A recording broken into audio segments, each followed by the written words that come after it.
She wore a $50,000 silk gown, but beneath the lace, her wrists were bruised. Everyone thought Chicago's most ruthless crime lord dragged a helpless, voiceless maid to the altar just to break her. But when the heavy bedroom doors locked on their wedding night, the monster dropped his gun, and the silent bride finally spoke. For 5 years, Anna Hayes existed as a ghost within the sprawling walls of the Moretti estate. She was the mute maid, a quiet girl with downcast eyes who scrubbed the bloodstains off the imported Italian marble floors before the morning sun ever breached the horizon. She had no voice, no past, and seemingly no future beyond the iron gates of Luciano Moretti's heavily fortified compound in upstate New York. Luciano Moretti was not a man. He was an industry of violence. As the undisputed head of the Chicago syndicate, his name was a whispered curse among politicians and rival cartels alike. He was 32, carved from ruthless ambition, and possessed a gaze so cold it could freeze the blood in a man's veins. He was the kind of man who ordered executions over morning espresso and bought off judges before dessert. To the world, he was an untouchable sovereign. To Anna, he was the terrifying spectre who commanded the house she was trapped in. Anna's silence wasn't born of a physical defect, though the doctors Luciano's mother had hired long ago assumed severe vocal cord trauma. Her silence was a heavy, calculated armor. She had learned early on that, in a house full of monsters, the invisible survive. She kept her head down, served the bourbon, emptied the ashtrays, and never, ever made eye contact, until the night of the Gallagher massacre. It was a torrential Tuesday in November. Anna was tasked with cleaning Luciano's private study, a room steeped in the scent of aged leather, expensive Cuban cigars, and the metallic tang of secrets. She was dusting the mahogany bookshelves when the double doors burst open. Luciano walked in his charcoal suit soaked in rain and blood. Following closely behind was his fiery second-in-command, Matteo Rossi. "The Irish are wiped out, boss." Matteo spat, pacing the floor like a caged predator. "Elias Gallagher is dead, but the council is going to demand a blood tie. You know the rules of the commission. You need a wife to solidify the seat, or the remaining families will tear us apart thinking you're unstable." Luciano didn't answer immediately. He poured himself a glass of amber liquid, his knuckles split and bruising. His dark, predatory eyes slowly lifted from the crystal decanter and locked onto the corner of the room. He was looking directly at Anna. Her breath hitched. She froze the feather duster, trembling in her scarred hands. In 5 years, Luciano had never truly looked at her. To him, she was part of the furniture, a convenient shadow. But tonight, there was a dark, unreadable calculation in his gaze. "Leave us, Matteo," Luciano commanded, his voice, a low, gravelly baritone that left no room for argument. "Luciano, be reasonable." "I said leave." Matteo threw a disgusted look at Anna and stormed out, slamming the doors behind him. The silence that followed was suffocating. Luciano slowly closed the distance between them. Anna's heart hammered against her ribs like a trapped bird. She backed up until her spine hit the cold wood of the bookshelf. He stopped mere inches from her. He smelled of rain gunpowder and raw power. Slowly he reached out his blood-stained fingers, gently tilting her chin up so she was forced to look into his stormy grey eyes. "They want me married, Anna," he murmured, his thumb brushing a stray tear from her cheek. "They want a weakness they can exploit, a pampered Mafia princess who will cry when things get bloody." He leaned closer, his breath ghosting over her lips. "I won't give them one. I'm marrying you." Panic raw and blinding surged through her. She shook her head frantically, her hands coming up to push against his solid chest, but he caught her wrists effortlessly in one hand. "You don't have a choice," he stated coldly, dropping his hand and stepping back, immediately returning to the untouchable Mafia boss. "The ceremony is Friday. You will wear the dress my tailors provide. You will walk down the aisle. You will sign the registry. If you try to run, my men will find you. If you refuse, I will throw you to Matteo. And trust me, little bird, you do not want to see what my men do to useless things." Anna stood paralyzed as he walked to his desk, dismissing her without another word. She was a pawn. A convenient, silent prop for a monster who needed a shield against his own syndicate. She fled the study, her silent sobs tearing at her throat, trapped in a nightmare she couldn't wake up from. The next 72 hours were a blur of terrifying luxury. Anna was stripped of her plain grey uniform and thrust into a world of oppressive wealth. Seamstresses poked and prodded her, fitting her into a custom $50,000 Vera Wang gown covered in French lace and pearls. Makeup artists painted over her pale, terrified features, turning the invisible Maid into the stunning, tragic bride of the underworld. The media caught wind of the spectacle. The syndicate's silent bride, the tabloids dubbed her. Rumors spiraled wildly. Some said Luciano had bought her from a human trafficking ring. Others claimed she was a brainwashed victim. None of them knew the truth. She was just a girl who was in the wrong study at the wrong time. Friday arrived with the bleak, overcast sky, typical of a Chicago winter. The Cathedral of the Holy Name had been entirely cleared out, the perimeter secured by dozens of heavily armed Moretti soldiers in tailored suits. When the heavy wooden doors of the cathedral swung open, Anna stood at the threshold, clutching a bouquet of white roses so tightly her knuckles were stark white. The church was packed with the most dangerous men in North America. Bosses from the 5 families of New York, the Detroit Partnership, and the Vegas outfits sat in the pews, their eyes tracking her every move. They looked at her not with admiration, but with calculating disdain. To them she was an insult, a maid, a voiceless nobody. Standing at the altar was Luciano. He wore a midnight black tuxedo, looking every inch the deadly king he was. As Anna walked down the aisle, her legs felt like lead. She wanted to scream. She wanted to run. But the heavy, suffocating silence she had weaponized for 5 years now felt like a noose around her own neck. Matteo Rossi, standing as Luciano's best man, leaned in as she reached the altar.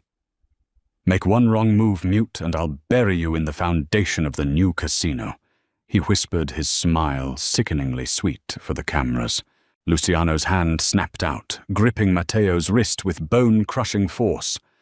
"Speak to my wife like that again, Matteo, and I'll feed your tongue to my dogs," Luciano warned, his voice a lethal whisper. Matteo paled and stepped back. Anna looked at Luciano, startled. He had defended her, but the coldness returned to his eyes instantly. The ceremony was a farce. When the priest asked for her vows, Luciano simply nodded on her behalf. She signed the marriage certificate with a trembling hand, binding her life to a killer. The reception at the estate was a tense affair. Champagne flowed, but the air was thick with unspoken threats. Anna sat at the head table, a porcelain doll on display. Luciano rarely spoke to her instead, fielding passive-aggressive toasts from rival capos. Yet Anna noticed something strange. Every time a capo got too close to her, Luciano shifted his body, subtly shielding her. Every time she reached for a glass of water, a fresh one was poured before she could struggle with the heavy crystal.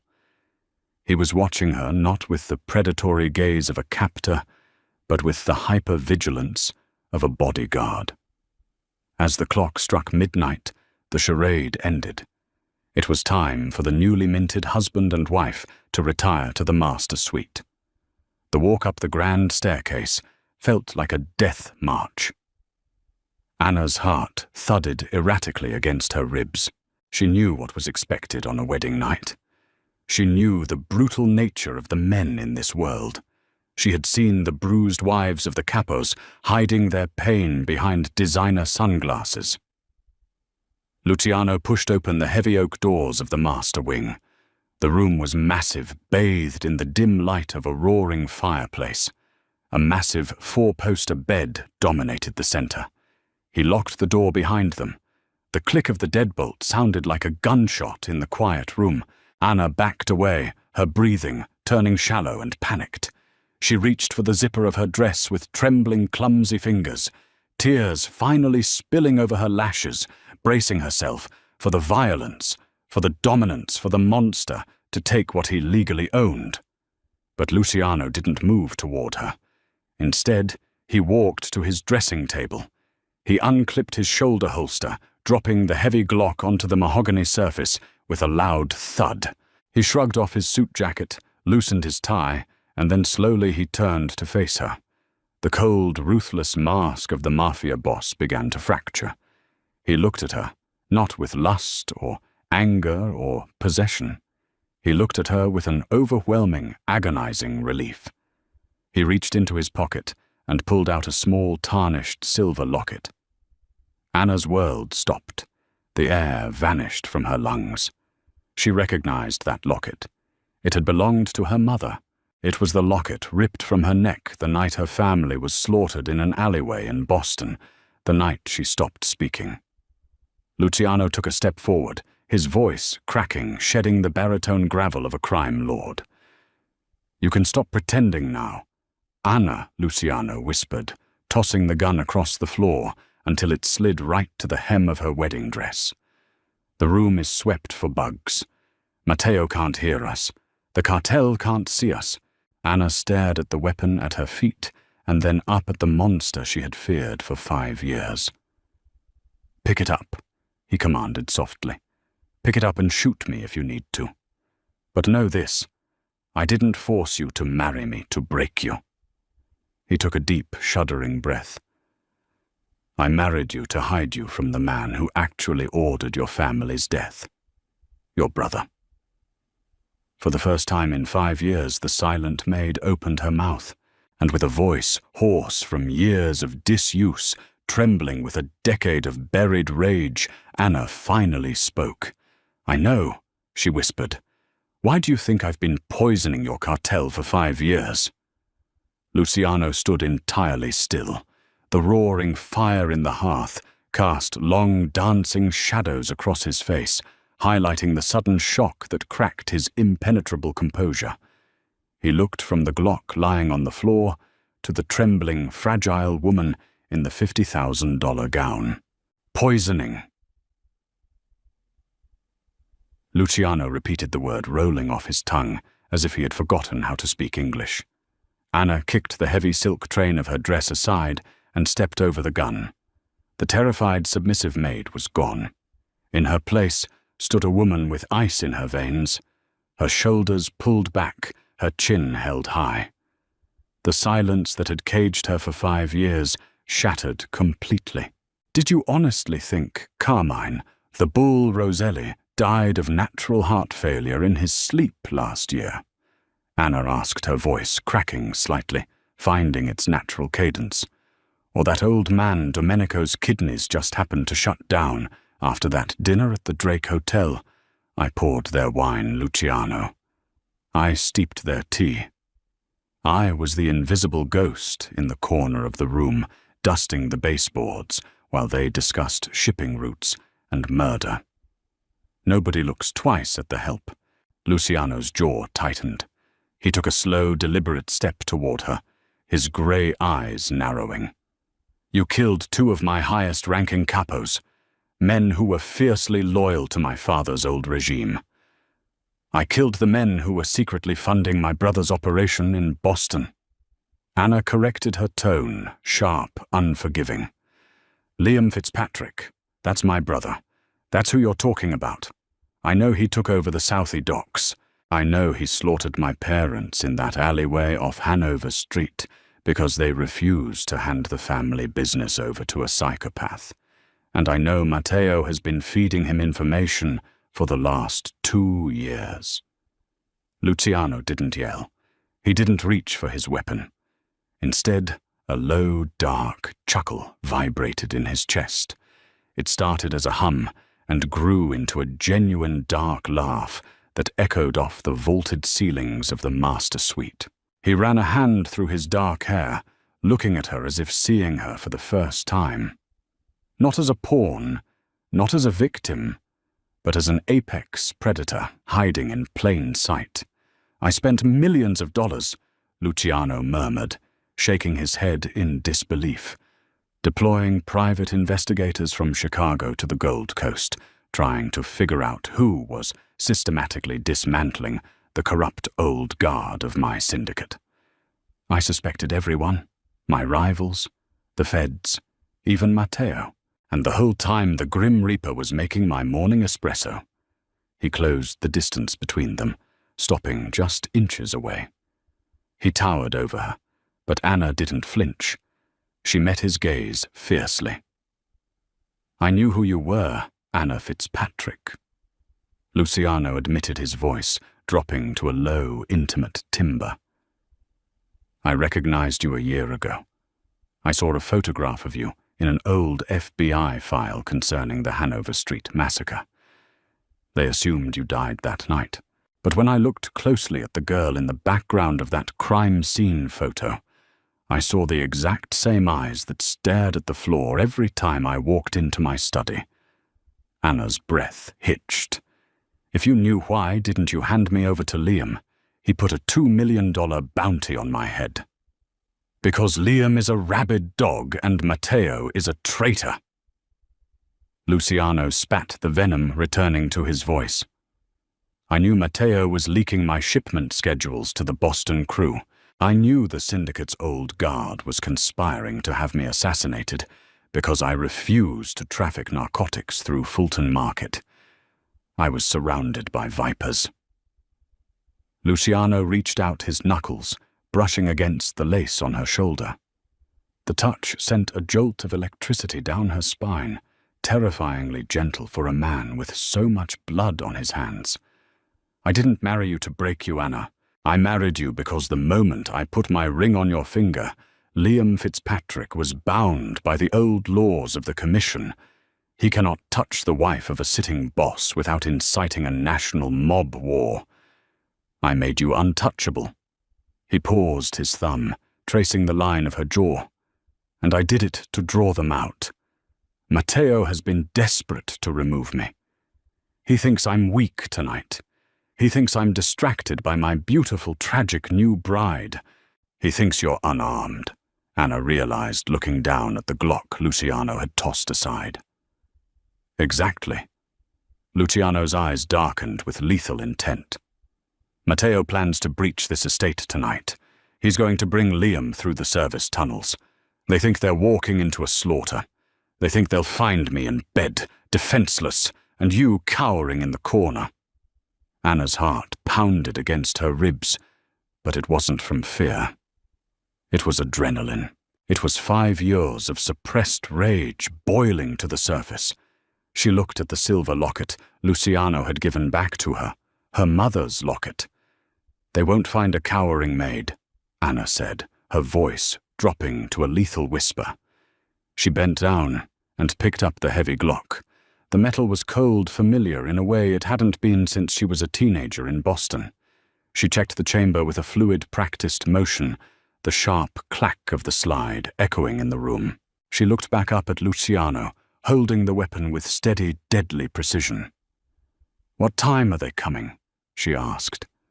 Luciano stared at her, an undeniable surge of dangerous admiration flaring in his chest. The syndicate had demanded he take a wife. They expected a fragile, pampered princess. Instead, they had forced him to marry a weapon. "Midnight," Luciano replied, checking his Rolex. It was 11:45 p.m. "I have loyal men stationed at the perimeter, but Matteo has the security codes for the south wing. He'll bypass the cameras." Anna walked toward the heavy oak dresser and began unlacing the back of her restricting silk gown. Then we don't wait for them to breach the door.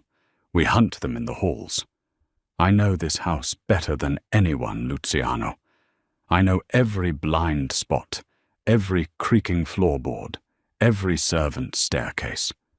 For 5 years I was a ghost here. She stepped out of the massive dress, standing only in her white silk slip. From the bottom drawer of the dresser, she pulled out a pair of black tactical pants and a dark sweater clothes Luciano kept stashed for emergencies. She tossed him a spare loaded magazine from the safe she had long known the combination to. Luciano caught it, a slow, predatory smile spreading across his face. He retrieved a second concealed weapon from beneath the floorboards, a customized Sig Sauer. "Till death do us part, Mrs. Moretti?" he asked, chambering around. Anna tied her hair back into a tight, severe knot. "Let's go make some widows." The hallways of the Moretti estate were plunged into absolute darkness. At exactly 11:55 p.m., the main breaker was tripped. Matteo had made his move. Anna and Luciano slipped out of the master suite through a concealed panelled door that led to the servant corridors, a narrow, dusty labyrinth that connected the sprawling mansion without ever intersecting the grand staircases. It was a passage only the staff used, and one Matteo, in his arrogance, had entirely overlooked. They moved in perfect lethal synchronization. Luciano led the way, his frame a massive shadow in the gloom, while Anna guarded their flank. The silence between them was no longer oppressive. It was a tactical language they both understood perfectly. As they reached the second-floor mezzanine, overlooking the grand foyer, they saw them. Flashlights cut through the darkness below. 10 men, armed with suppressed automatic rifles, moved tactically across the imported marble floors. Leading the pack was Matteo Rossi, holding a blueprint of the estate. Beside him was a man Anna would recognize, even in the pitch black of hell, Liam Fitzpatrick. He wore a tailored tweed coat, looking every bit the Boston kingpin he fancied himself to be. He was older, his face scarred from a turf war, but he still carried the same arrogant swagger he had the night he put a bullet in their mother's chest. "Keep it quiet," Liam muttered, his thick Boston accent echoing faintly up the high walls. "I want Moretti's head in a bag, and find the girl. She's mine. I want to see the look on her face before I finally put her in the ground with the rest of the family."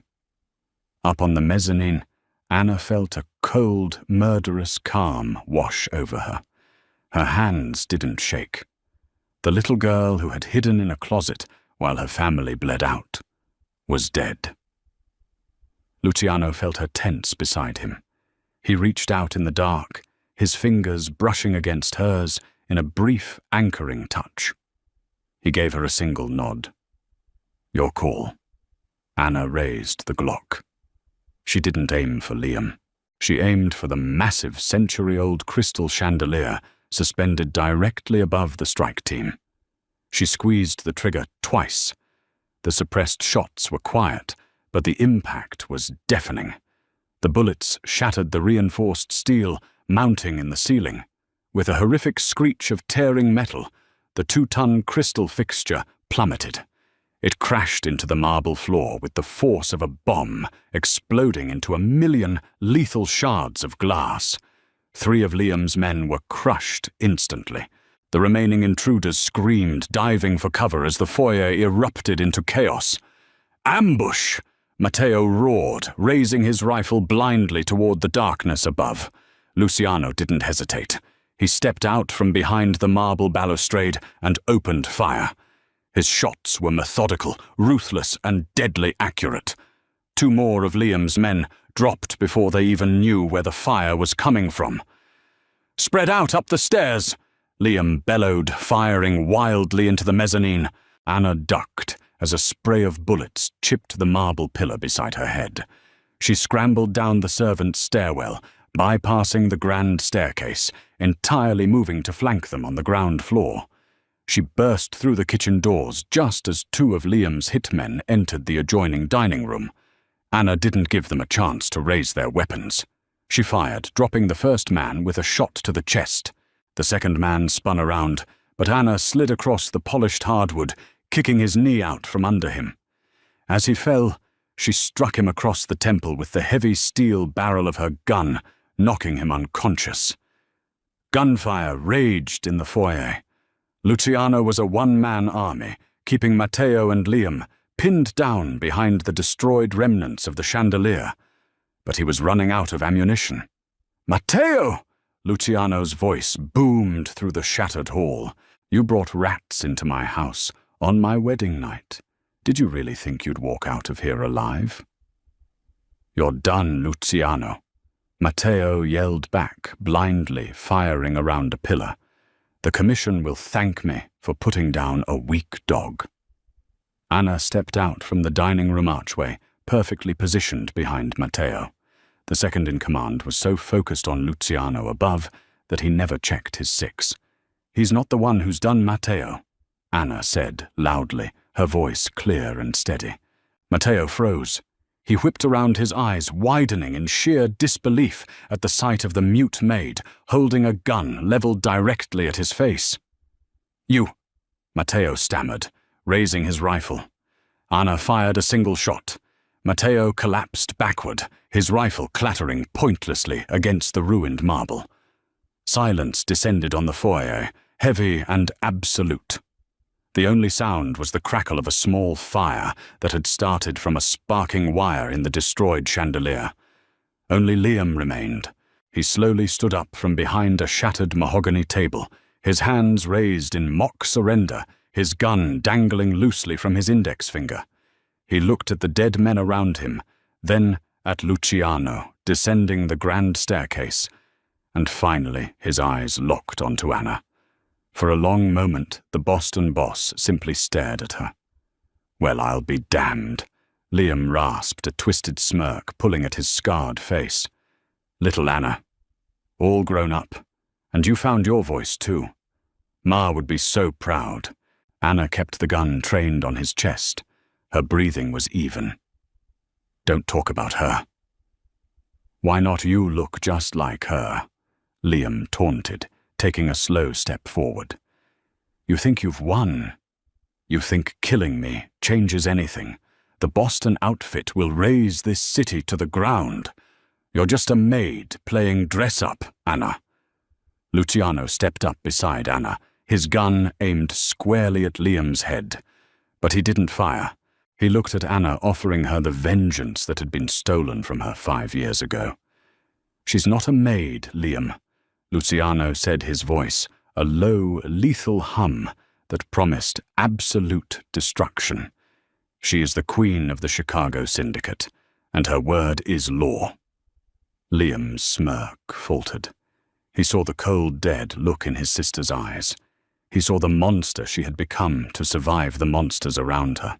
He finally raised his weapon, a desperate final attempt to finish what he started in that Boston alleyway. Anna didn't blink. She pulled the trigger. The shot echoed through the cavernous foyer. Liam Fitzpatrick fell backward, crashing into the glass, and moved no more. The silence that followed was different from the silence of the past 5 years. It wasn't born of fear, or hiding, or subjugation. It was the silence of absolute victory. Anna lowered her weapon. Her hands finally began to shake as the adrenaline crashed. She stared at the man who had destroyed her family, feeling a strange, hollow peace settle into her bones. The nightmare was over. Luciano gently placed his hand over hers, slowly pushing the barrel of the gun down toward the floor. He didn't say a word. He didn't need to. He reached out and pulled her into his chest. He smelled of gunpowder smoke and sweat. Anna wrapped her arms around him, burying her face into his dark sweater, taking a deep, shuddering breath. "It's done," Luciano whispered against her hair, his arms locking around her protectively. "They're gone." Anna pulled back slightly, looking up into the stormy grey eyes of the Mafia boss. He was covered in soot and blood, looking every inch the ruthless killer the world knew him to be. But when he looked down at her, there was only fierce, uncompromising loyalty. So, Anna whispered, a faint, dangerous smile touching her lips. "What exactly are the duties of a syndicate queen?" Luciano's lips curved into a wicked, predatory grin. He leaned down, capturing her lips in a kiss that tasted of danger and promises forged in blood. "Tomorrow we clean house," Luciano murmured against her mouth. "But tonight? Tonight we celebrate our wedding." They stood together in the ruins of the grand foyer, surrounded by shattered glass and the bodies of their enemies. Anna Hayes, the mute maid who swept the floors, was dead. Anna Moretti had risen from the ashes, and the underworld would never be the same again. If you loved this story of betrayal, revenge, and unexpected romance, don't keep it to yourself. Smash that like button to support the channel. Share this video with your friends who love a good Mafia twist, and make sure to subscribe for more thrilling original stories every single week. Hit the notification bell so you never miss a new upload. What should our next story be about? Drop your ideas in the comments below. See you next time.